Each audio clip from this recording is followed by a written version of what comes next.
I'm wearing black. Halloween's coming. Yeah. I'm exhibiting my dark side somewhat. A little bit back, I had a few people ask me if I would continue some of my stories about Native American shamans. It's not something I really like to talk about very much. I don't take Native shamans lightly. Okay. I don't take it lightly at all. I do not wish to cross any of them. Absolutely. No. So, but this is a story. My contact with Native American shamans is associated with environmental work I once did in the upper Midwest. Rio Tinto Zinc, Kennecott Copper is a subsidiary. They're the largest mining conglomerate on the face of the planet. And in my days as a musician, I did a lot of traveling, and I saw the waste of the land and the waste of communities in areas where mining companies had come in, tore up the timber, tortured the land, and pulled out. West Virginia, Pennsylvania, parts of Illinois, Arizona, my goodness. A lot of metal under Arizona. And there are towns and places there where the face of no hope in America exists.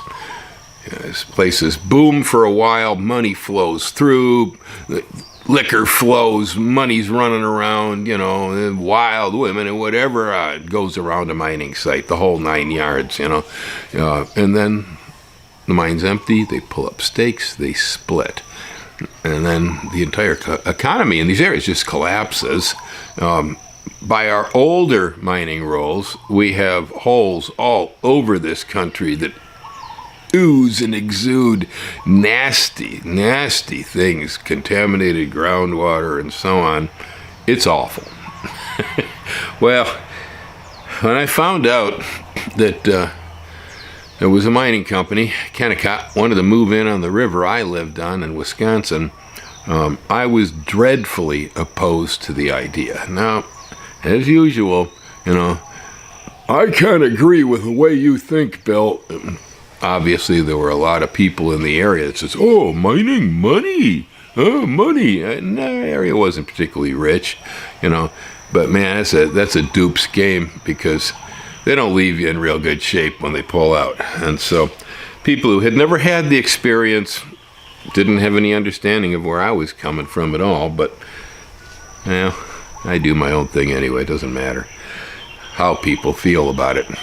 And I was pondering this and having some real problems with it when I had a dream one night where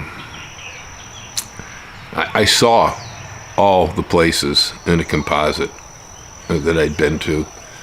And I just woke up sweating from that dream, and I said, okay, I really don't want to take on the world's largest mining conglomerate. That's a stupid thing to do.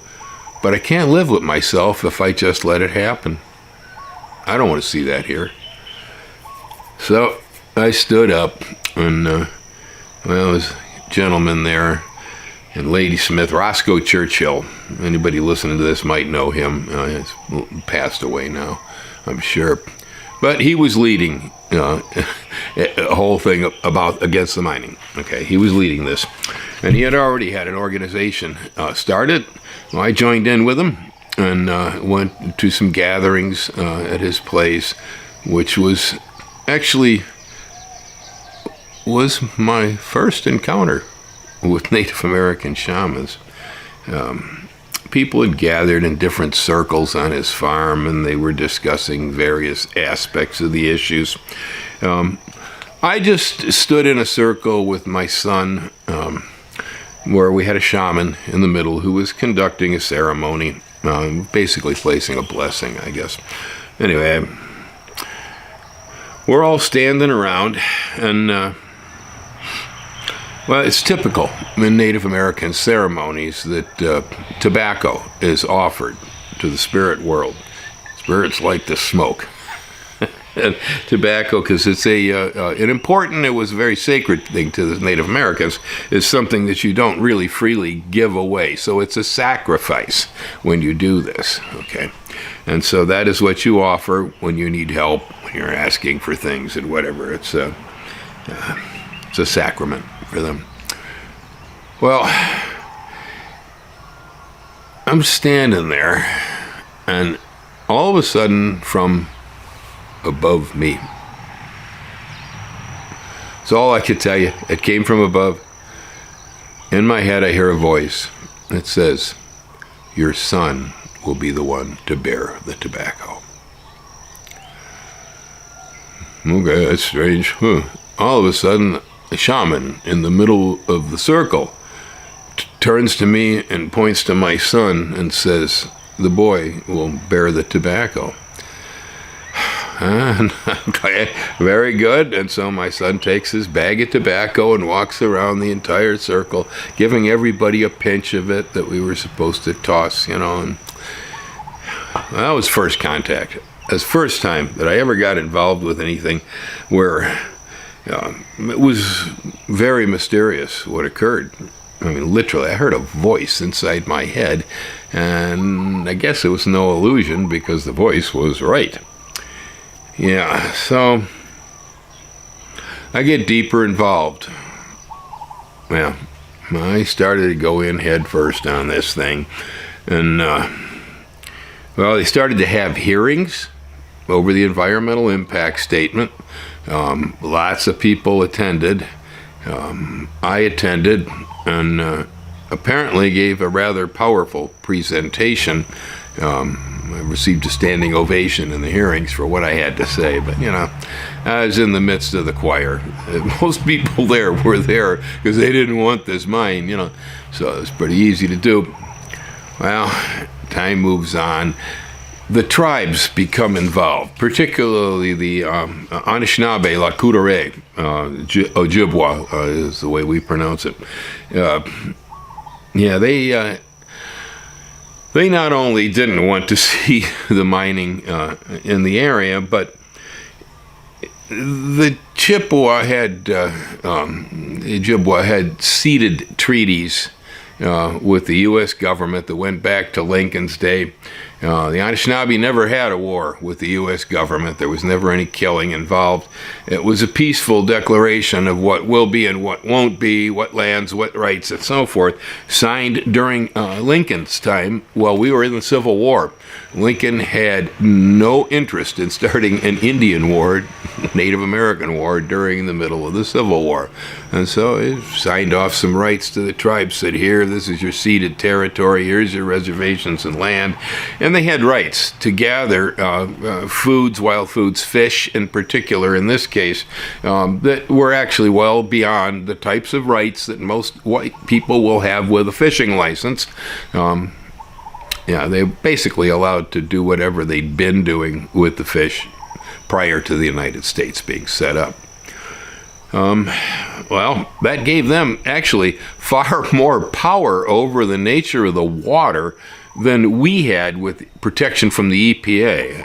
EPA wasn't giving us a lot of help. Department of Natural Resources in Wisconsin was giving us less help. They wanted to railroad this thing through for some reason that I don't quite understand. But so there I was. In brief, I had synchronicities. A couple of friends at the time, both of them were fishing buddies, but the one was a groundwater scientist and a lakenologist, a lake sciences, and he was also the head of the EPA's emergency underwater crew in the Midwest. So he was a diver, and he actually was my scuba instructor, part of our association there.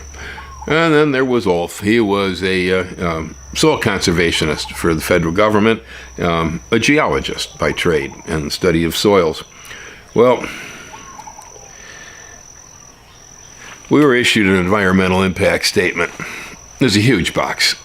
I have no idea how many sheets of paper. It weighed a lot. It's heavy. Not easy to carry around. A lot of paperwork in there. And it was the detailed proposal of exactly how this mine would play out and the environmental impacts and how they would mitigate them and blah, blah, blah. Well, when I got the box, I looked at it. I said, I don't have what it takes to do this thing here. How did I get involved? Well, I called up Wally and I called up Ulf and I said, you guys know more about the science in this than I do. In fact, you actually are just the right guys. We're dealing with geology and water here. And so I invited them over.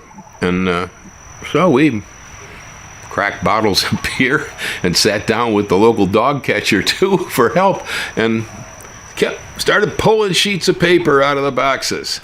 Well, it's the synchronicities that I would happen to know two scientists and have their help. Also, things happen when we pulled sheets. Yeah, we pulled sheets out of the boxes that actually, at random pull, showed flaws. We found flaws in the study that could be attacked.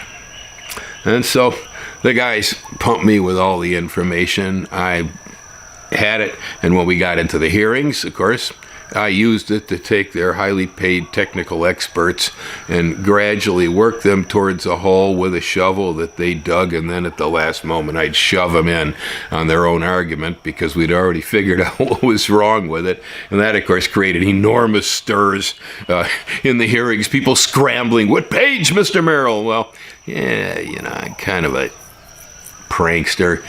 I'd give them the wrong page number. I'd search and they'd look at it and they go, it's not here. Oh, I'm sorry. It's page 264, not 243. We'll kill this guy. Yeah. Right. Yeah, I made quite a stir. But, of course, the tribes noticed this, and, well, I became pretty good friends with the Chief Gashgabash at the time. We developed somewhat of a relationship. Every time I went anywhere with this, the tribes were there. The shamans were there, always. There were always being prayers and chants, drummed, sage smoke, fanned with cedar boughs. Before I go into anything, I'd be smudged, I'd get fanned, and the shamans would be doing their work, And, well, I figure I've run across two different kinds of Native American shaman. There are the ones that are associated to a tribal culture and operate within the tribal culture. In the old Westerns, we call these guys medicine men, right? Yeah, well, that's kind of what they do. They have a function, all right? And so they're somewhat constrained by the social culture of the tribe. They can't just run wild, and they don't. On the other hand, there appear to be some out there that I would call freelance. They're not connected to anybody. They're the most dangerous and the scariest, personally, because they're as powerful as the ones that are connected to the tribes.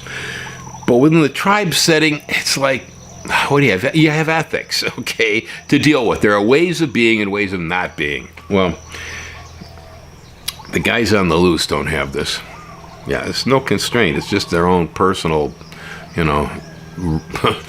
thoughts on the subject. So what can happen with them isn't necessarily for the better. And in the case of any practice with shamans, we're dealing with a Twilight Zone world here that these gentlemen and women walk in.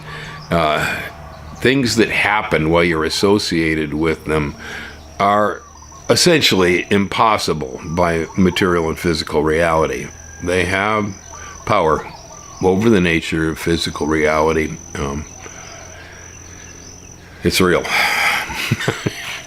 Well, the hearings were taking too long. The state of Wisconsin was unhappy because we were bringing up too many errors and problems, and so things that they thought were going to be a rapid rubber stamp kept dragging on. So what happened is they decided they would move the hearings 350 to 400 miles away down to the Capitol in Madison, hopefully getting rid of the rest of this riffraff so they could just go through and rubber stamp and get the mining company busy.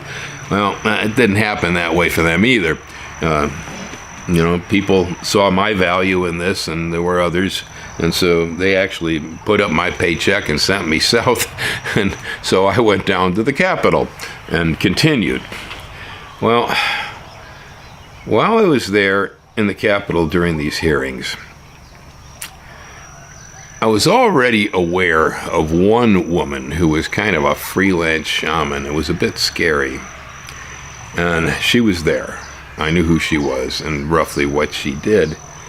But she introduced me to another Native American man from some tribe. I don't know where he was from, frankly. I don't recall.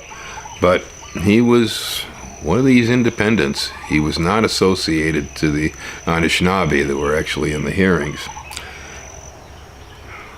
As I went in to the hearings one day, I was crossing the parking lot.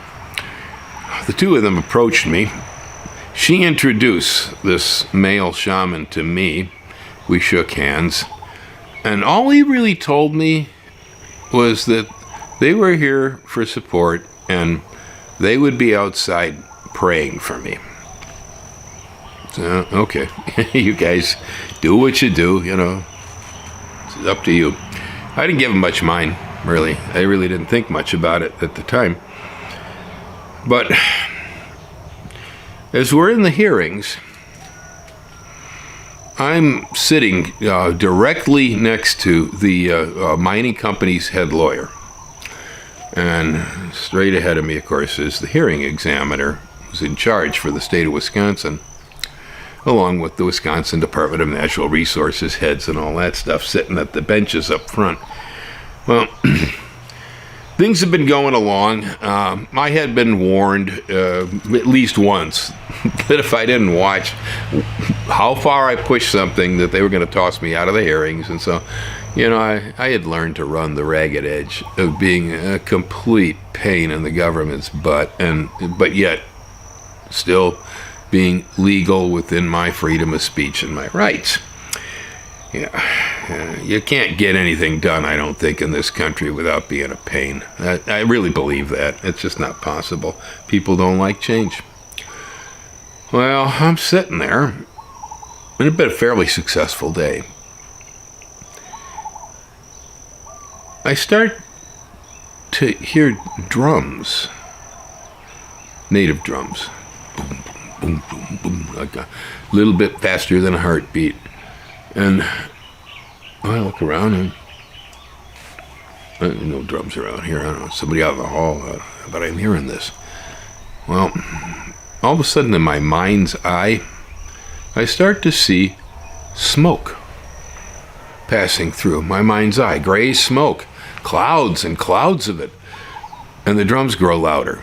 So I'm hearing drums and I'm seeing gray smoke in my mind's eye. Suddenly, the lawyer next to me, mining company lawyer, begins choking and choking. He pulls his tie open, rips his shirt open, and he's choking uncontrollably. And I'm still hearing drums and smoke. He's next to me, and he's choking. All of a sudden, at the front of the room, the hearing examiner starts choking. And he's reaching for glasses of water, and he's trying to drink water, and he's pulling his tie open, and he's choking too. And I'm still hearing the drums. It's getting louder, and the smoke is increasing in my mind's eye. And eventually, the drums faded, and the smoke subsided.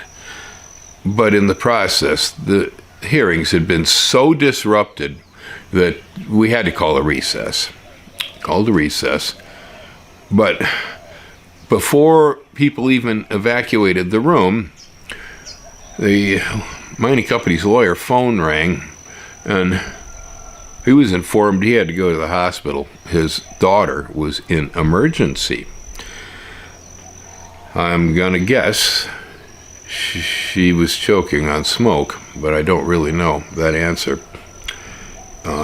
anyway, as I left the room, I stepped outside to the parking lot. I witnessed these two out there dancing and chanting, doing some sort of a spell that I am quite certain was the cause of the drums and the smoke in my mind's eye, and the reason why the hearing was emptied, stopped, and we had people choking. It was desperate. That lawyer was really choking bad. Well, eventually, days later, the hearings finally did come to an end. The hearing examiner reminded me that this had been the longest set of hearings and appeals ever on record in the state of Wisconsin, and that it was my fault. I said, thank you very much. I appreciate that. That was what I was here for.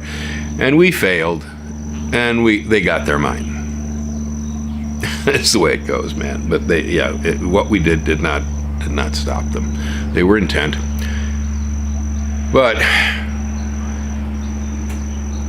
when somebody runs a spell on you like that, I was being used as a lightning rod, was how they were using me. Well, there's residual. When they start something going, it doesn't necessarily stop.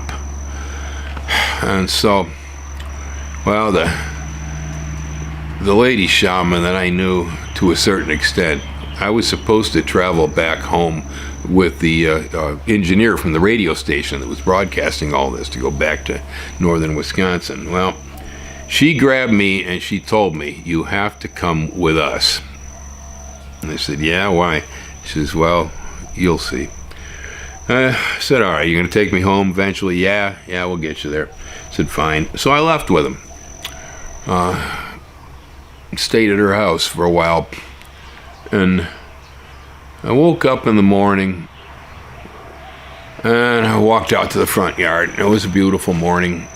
The birds were singing. And I looked down. There was a mouse in the grass. Suddenly, out of the sky, a red-tailed hawk plunges on the mouse right in front of me. And it tears the mouse up, picks the mouse up, takes a good look at me and goes, what are you doing here? And it was gone.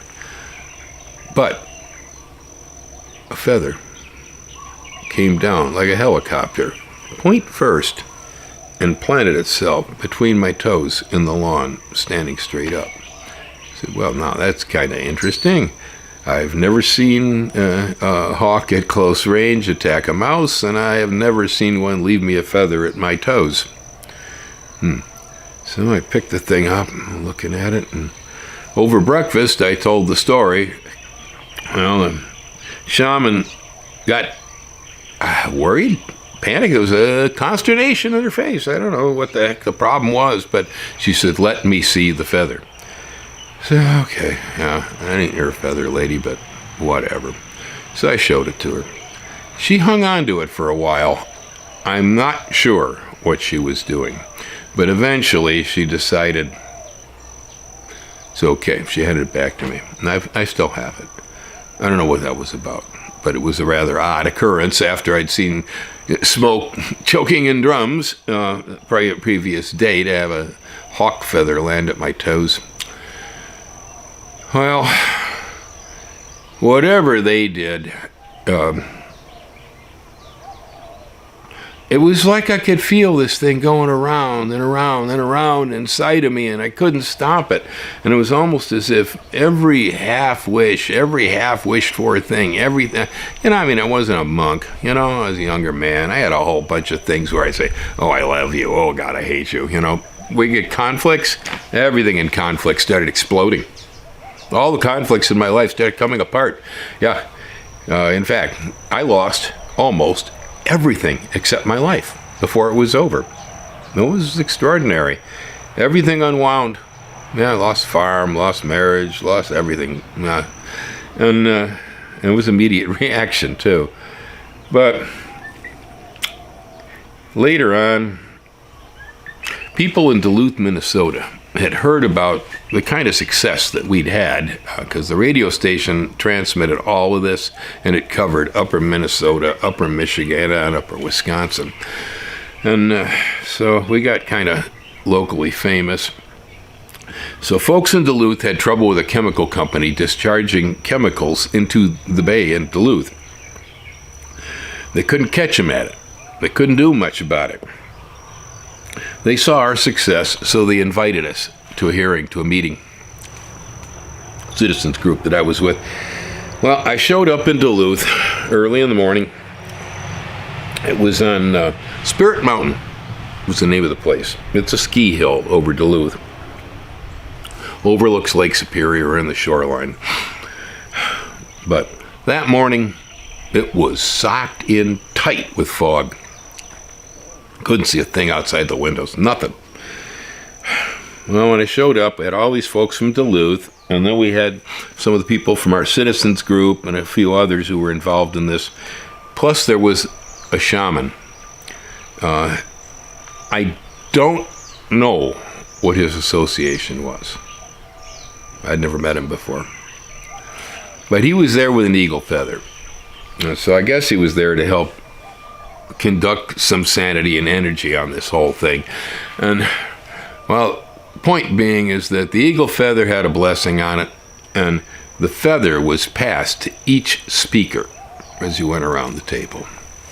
And so as each person would talk, they would hold the feather. Well, eventually, it came around to my turn to speak up, and I took hold of the feather, and I stood there at the table. Most of my message is that it had really been quite a battle for us. And so I let them know, if you're going to take on that chemical company, you will have to have the heart and the mind of a warrior. You're not going to be able to give up.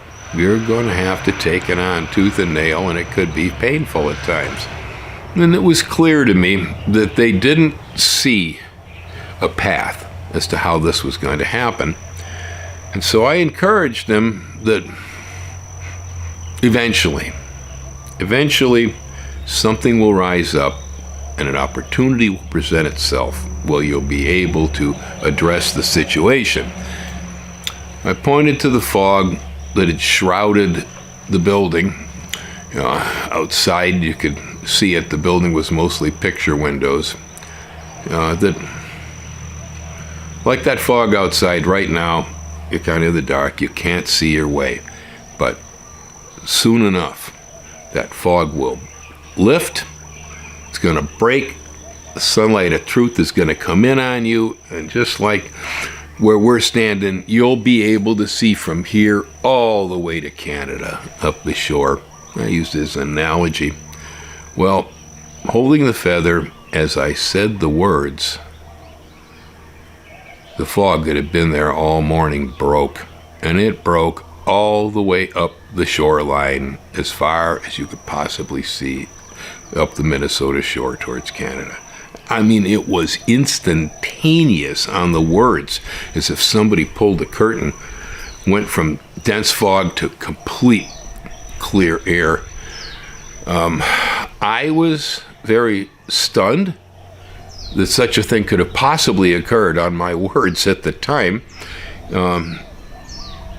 But by this point, my head had already been stretched out of shape by hanging around these shamans. And so I took it for granted that what had occurred was because of whatever spell he had placed on that eagle feather.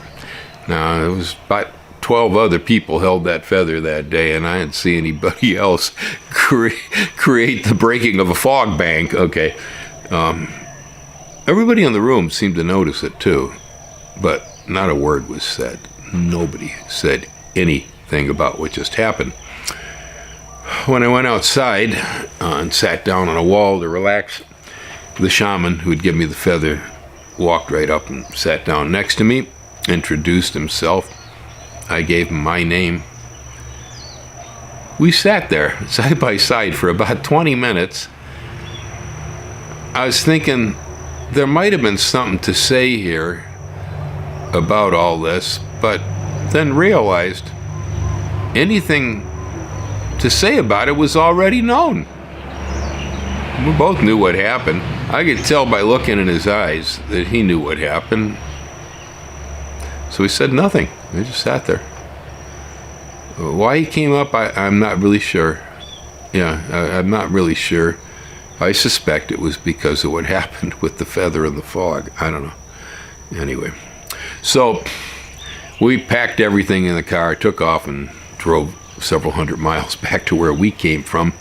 That evening, I got a phone call from the leader of the organization that had been addressing the problems with the chemical company. They says, I can't believe it. I cannot believe it. We left the meeting. We were driving home in the car, and as we came by, we found a leak of chemicals literally spilling across the road from the chemical plant.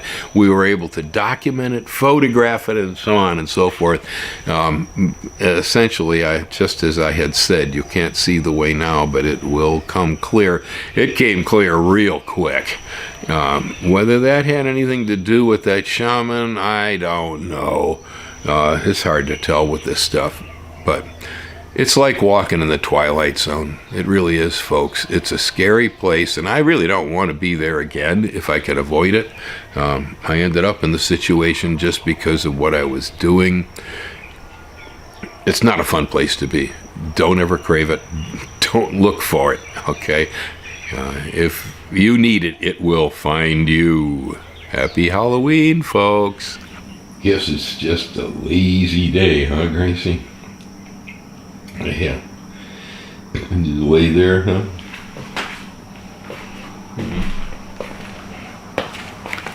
That's my good kitty, huh? You good girl. Yeah. Huh? Good girl.